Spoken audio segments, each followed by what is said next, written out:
Chapter 5. The Lord gave these instructions to Moses. Command the people of Israel to remove anyone from the camp who has a contagious skin disease, or a discharge, or who has been defiled by touching a dead person. This applies to men and women alike. Remove them so they will not defile the camp where I live among you. So the Israelites did just as the Lord had commanded Moses, and removed such people from the camp. Then the Lord said to Moses, Give these instructions to the people of Israel. If any of the people, men or women, betray the Lord by doing wrong to another person, they are guilty. They must confess their sin and make full restitution for what they have done, adding a penalty of 20% and returning it to the person who was wronged.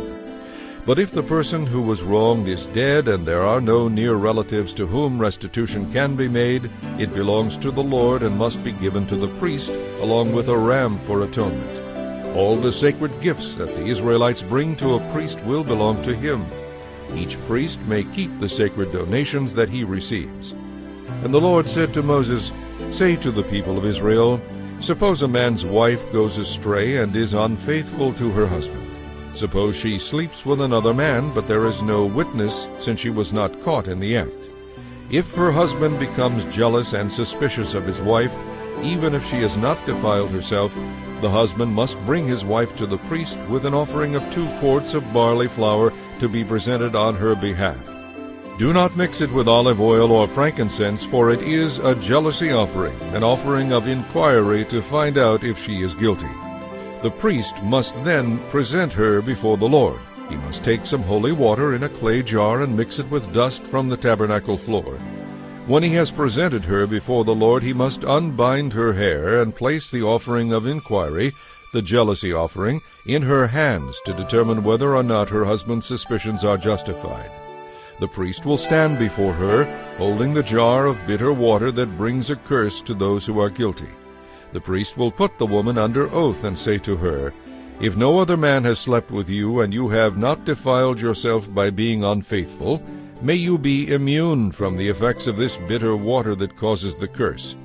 But if you have gone astray while under your husband's authority, and defiled yourself by sleeping with another man, at this point the priest must put the woman under this oath. Then may the people see that the Lord's curse is upon you when he makes you infertile. Now may this water that brings the curse enter your body and make you infertile. And the woman will be required to say, Yes, let it be so. Then the priest will write these curses on a piece of leather and wash them off in the bitter water. He will then make the woman drink the bitter water so it may bring on the curse and cause bitter suffering in cases of guilt. Then the priest will take the jealousy offering from the woman's hand, lift it up before the Lord, and carry it to the altar. He will take a handful as a token portion and burn it on the altar. Then he will require the woman to drink the water. If she has defiled herself by being unfaithful to her husband, the water that brings the curse will cause bitter suffering. She will become infertile, and her name will become a curse word among her people. But if she has not defiled herself and is pure, she will be unharmed and will still be able to have children. This is the ritual law for dealing with jealousy.